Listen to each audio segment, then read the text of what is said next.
Dans cette vidéo du chapitre 12 de mes notes de cours, on va maintenant compléter la page intitulée 3.1, exemple 1, moment de force exercé sur une tige. Il s'agit d'un exemple de la section 3 où on faisait des calculs de moment de force. Dans cet exemple, on nous demande de déterminer le moment de force par rapport au point A pour chacune des forces illustrées sur le schéma ci-dessous.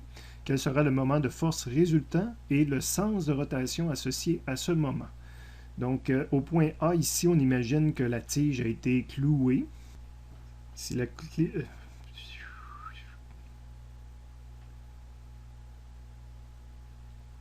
tige a été clouée au point A, bien, dépendant des forces qu'on va exercer dessus, elle peut tourner dans un sens ou dans l'autre. Okay. De cette façon-là, l'entour du clou. Évidemment, la force que j'exerce ici au bout, directement vis-à-vis dans l'axe du clou, théoriquement, ne fera pas tourner la tige ni d'un côté ni de l'autre.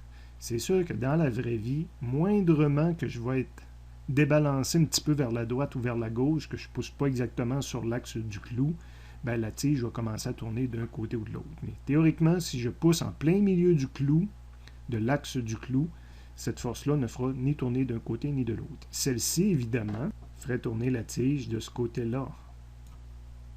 Alors que l'autre force en bas ici ferait tourner la tige, excusez, comme ça, dans l'autre sens. Bon, ayant compris ces quelques préliminaires-là, on va appliquer la méthode rigoureuse que j'enseigne. Donc, dans un premier temps, on va identifier des données. Quand il y a plusieurs données comme ça, 3 forces, toutes sortes de distances, j'ai tendance souvent à les présenter sous forme d'un tableau. Fait qu'exemple, ici dans la colonne, je vais avoir mis mes moments de force, parce que la première variable que je rencontrais, c'était déterminer les moments de force de chacune des forces illustrées. Donc, dans la deuxième colonne, je vais avoir mis mes forces en newton.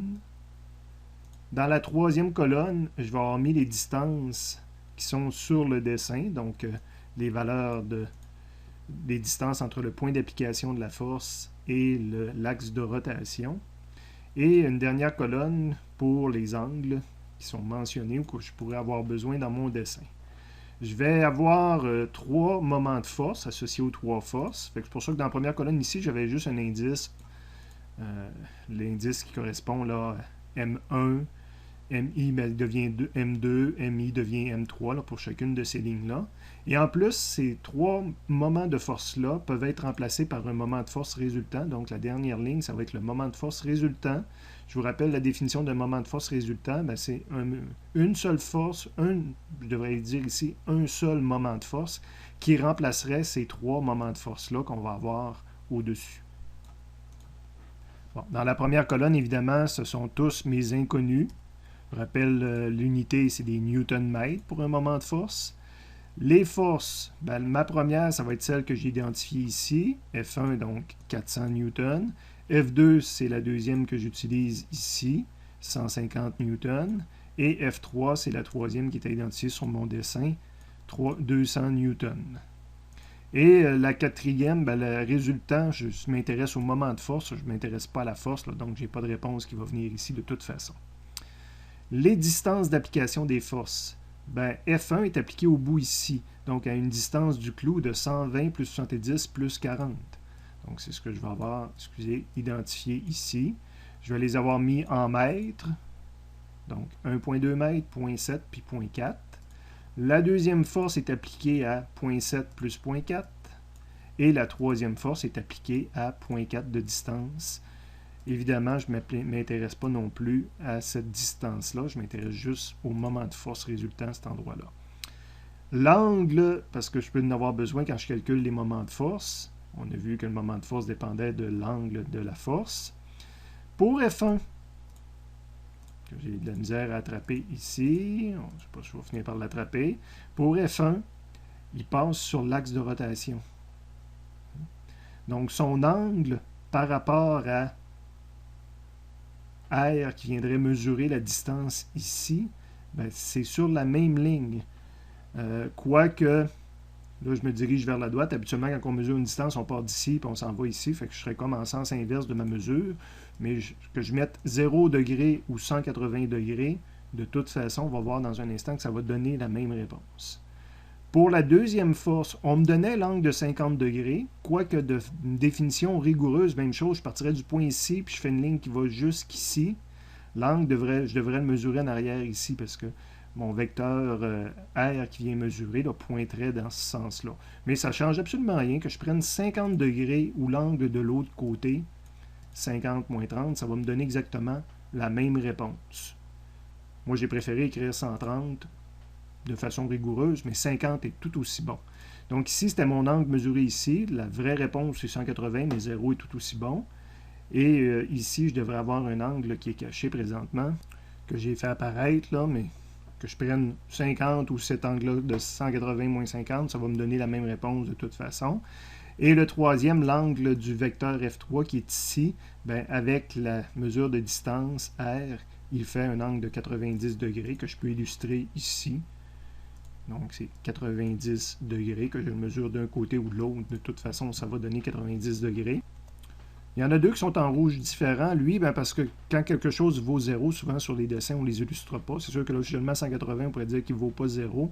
Mais de toute façon, sin 0, sin 80 donne 0. Donc, cet angle-là ne m'intéresse pas beaucoup. Cet angle-là de 90 degrés, souvent, je vais juste mettre le petit coin qui montre que c'est un 90 degrés. Ça me permet de dire, ah, cette force-là, c'est une force. Moi, c'est les forces que j'appelle faciles quand ils sont à 90 degrés comme ça. L'angle ne serait pas strictement nécessaire. Mais lui, l'angle est très important. Donc, c'est pour ça que je l'identifie clairement. Que j'ai pris cet angle-là, que je l'ai mis de l'autre côté, je l'identifie clairement. Là, cet angle-là va jouer un rôle primordial parce que ça change tout d'avoir un angle qui est différent de 90 ou de 0 degré. Et évidemment, je ne m'intéresse pas à l'angle du moment de force. C'est pas applicable. Bon, c'est un problème que je trouve intéressant parce qu'on pourrait se demander justement de quel côté la tige va tourner, quelle force va gagner. Elle ne fait pas tourner, mais ici j'ai 200 newtons qui cherchent à la faire tourner comme on l'a montré tantôt vers le haut, puis j'ai 150 newtons qui cherchent à faire tourner vers le bas. Le premier réflexe étudiant pourrait dire, ben, le 200 newtons va gagner. C'est pas certain parce qu'il est moins efficace pour faire tourner, il est plus proche du clou. Donc même j'ai une valeur plus petite ici. En plus, elle est vraiment plus petite que 150 parce qu'elle est à angle. Si j'aurais été directement vers le droit, là, c'est un 150 pur.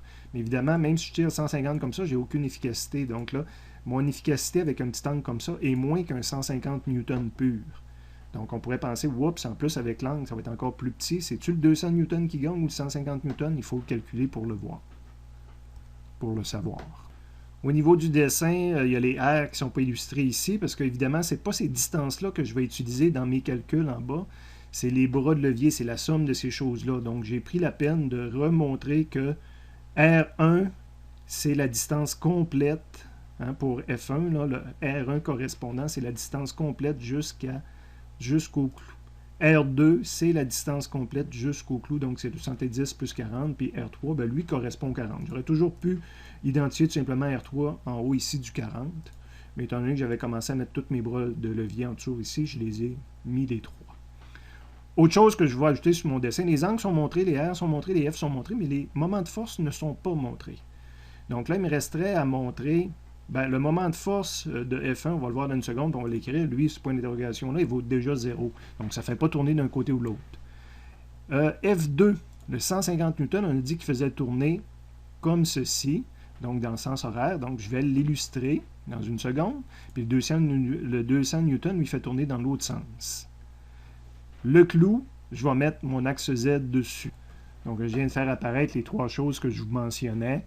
Donc, le M2, il est proche de cette flèche-là. Là. Le M2 correspondant au F2 qui est là fait tourner dans ce sens-là.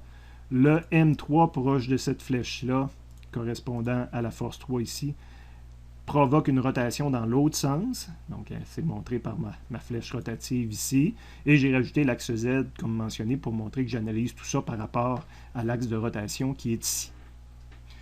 Pour l'instant, je ne sais pas si c'est M3 qui va gagner ou M2. Donc, j'ai un moment résultat ici que je vais illustrer à la fin du problème quand je vais savoir dans quel sens je le fais tourner. Mon point d'interrogation, c'est des moments de force. Compte tenu de ce que je connais à côté, je vais aller me chercher une formule qui permet de calculer les moments de force.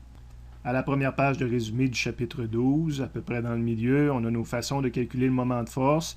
Il y en a deux qui sont mis en jaune ici. Donc, soit que je le calcule avec l'angle ou soit que je le calcule avec le bras de levier perpendiculaire. J'ai une tendance à me comporter comme un ingénieur, à le calculer avec ici, mais je vais quand même vous montrer les deux solutions.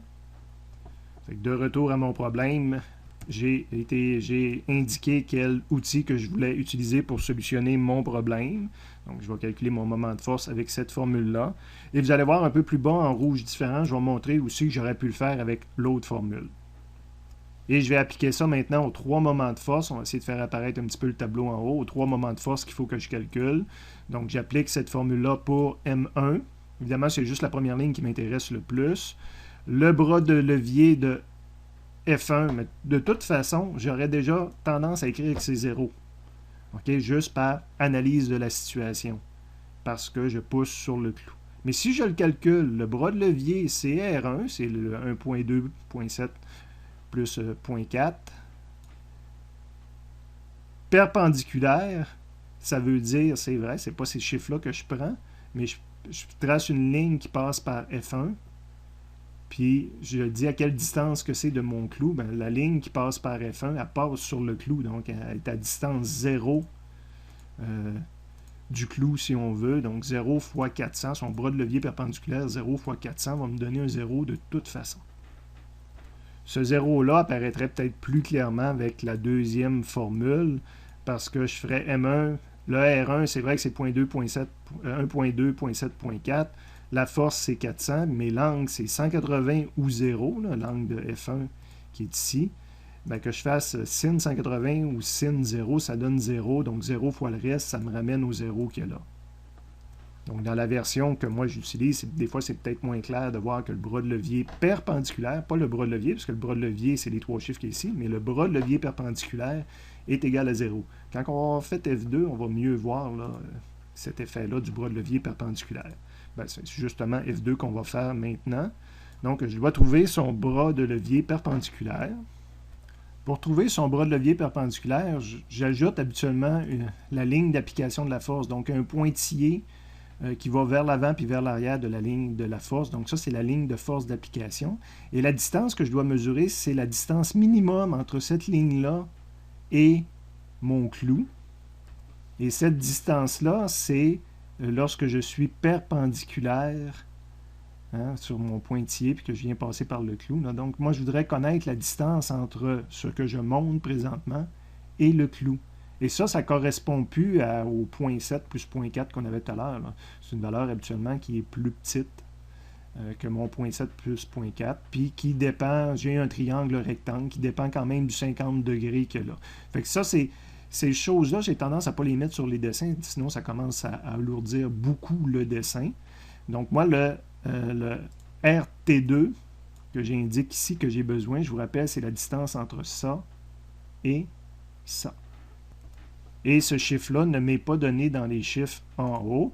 Le F1, ben, c'était le 150 newtons. Donc, tantôt, j'avais une équation qui me donnait déjà la réponse. Maintenant, j'ai une deuxième équation, mais je suis rendu à 3 inconnus. Ça, c'était ma première inconnue, deuxième, troisième inconnue. Et là, normalement, je ferais M3 ici en dessous, mais je peux aussi faire mon bras de levier. Donc, si on va dans le formulaire, là, il y avait une formule pour le bras de levier. C'est la formule dans le résumé là, qui est associée justement. Moi, j'aime travailler avec elle, mais des fois, il faut que j'utilise le calcul qui est à côté ici.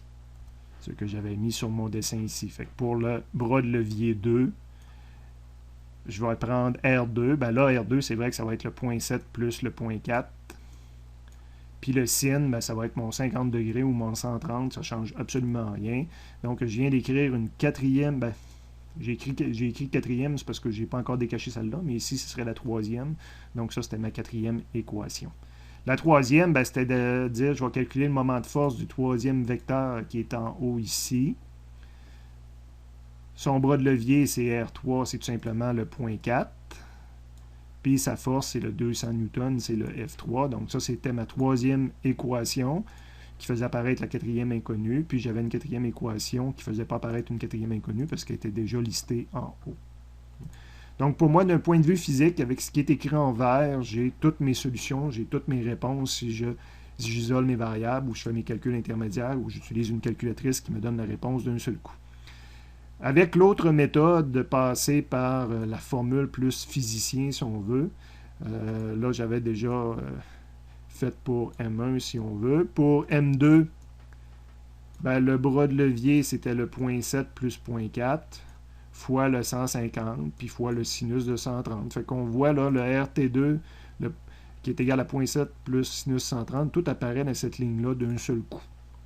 Puis là, M3, ben, son bras de levier qui est juste 0.4 fois le F3 qui est juste 200, puis fois son angle qui est sin 90, qui apparaît pas ici quand que je fais déjà des choses perpendiculaires. Fait qu'il y a des avantages et des inconvénients là, à utiliser l'un des chemins ou l'autre. Donc, avec les formules qui sont en vert présentement, je réponds aux 3 premiers points d'interrogation.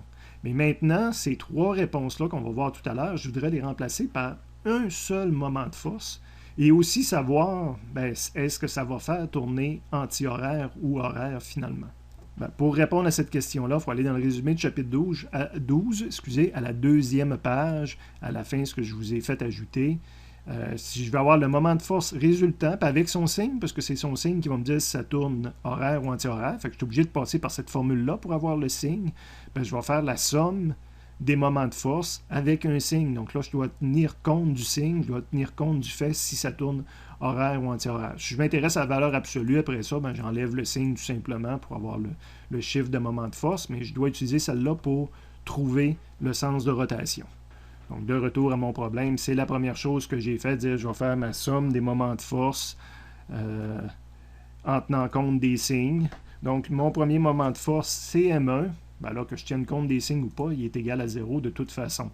Donc, le premier moment de force, selon Z, c'est 0 de toute façon. Le deuxième moment de force, M2, on a dit qu'il faisait tourner anti-horaire. Anti-horaire, c'est le signe positif. Donc, je n'ai pas encore son chiffre parce que je n'ai pas encore été dans la calculatrice, mais je sais que ça va être plus M2 que M2 avec signe, ça va être plus M2. M3 avec signe, ben M3 fait tourner dans le sens des aiguilles d'une montre. Et ça, c'est le sens négatif d'analyse. Donc, le M3 selon Z, ça va être un moins M3 quand je vais avoir la valeur du chiffre pour M3. Mais dans cette formule-là, je mettrai plus le chiffre puis moins le chiffre pour M3. Évidemment, si je m'intéresse juste à la valeur absolue, je rajouterai l'autre formule que j'ai mis en dessous, dire je voudrais, parce que ça pourrait arriver une réponse négative. Là, si jamais M3 est plus grand que M2, la réponse va être négative. Mais si je veux avoir juste la valeur du moment de force, ben, je prends la valeur absolue là, de ma réponse. Avec toutes ces équations-là, j'ai tout ce qu'il me faut pour aller sur une calculatrice, programmer toutes ces équations, ce que j'ai fait. Ce qui est montré sur la calculatrice ici, fait que vous voyez l'équation pour M1, pour M2, pour M3, pour mon R perpendiculaire, pour le moment de force avec signe, donc j'ai écrit plus M2 moins M3, puis après ça pour avoir juste la valeur absolue. Et la calculatrice me retournait, évidemment, le moment de force 1 est égal à 0. Le moment de force 2 est égal à 126, puis lui il est positif selon l'équation. Le R perpendiculaire 0.84. Le moment de force 3, il était de 80 et négatif. Donc, malheureusement, je dis malheureusement, j'aurais aimé ça que ce soit le négatif qui gagne, mais là, c'est le positif qui gagne. Donc, j'avais plus 126 ici, puis j'avais un moins 80 ici. Donc, avec signe, ça va donner plus 46. J'aurais aimé ça que cette équation-là me donne, par exemple, un moins 46, que ce soit le moins qui aurait été plus important. Donc, ici, j'aurais eu un signe négatif, puis la dernière équation, je l'aurais transformée en signe positif, juste pour connaître la valeur absolue du module de force. Mais là, évidemment, les deux dernières réponses sont égales, parce que déjà, avec signe, ça donne un signe positif. Il y avait un deuxième lien vers la calculatrice là, sur ma solution, parce que je l'ai aussi pitonné de l'autre façon que j'ai montré, là, de dire avec la formule où il apparaît toujours l'angle dans chacun des moments de force. Puis j'arrive exactement au même résultat. Donc, de retour à mon problème, je l'ai fait avec calculatrice ou avec calcul intermédiaire, j'ai écrit mes réponses. Donc, premier moment de force 0, bras de levier qui ne m'intéresse pas, mais que je devais calculer pour pouvoir calculer M2. On voit que M2 est plus grand que M3. M2, c'était le positif, donc c'est le sens positif qui va gagner. Donc, avec signe, c'est plus, puis sans signe, oups, petite erreur ici, c'est un 4. Donc, sans signe, ça reste quand même la même valeur. Et si j'ai avec signe positif, ça veut dire que ça tourne dans le sens anti-horaire. J'espère que c'est ça que j'ai dessiné ici. Oui. Donc, j'ai montré, je ne l'ai pas mis parce que j'avais trop de choses vis-à-vis mon clou, mais je voulais juste montrer que ça tourne. Donc, c'est le F2 qui gagne dans ce problème-là, qui était à valeur plus petite, puis qui était diminué en termes d'efficacité à cause de son angle. Il est quand même beaucoup plus efficace à faire tourner que le 200 Newton ici, qui est trop près du clou. C'est un beau petit problème là, qui montre que c'est pas juste la quantité de force qui compte lorsqu'on fait tourner, c'est l'endroit où on applique cette force-là, et l'angle aussi vient jouer un rôle.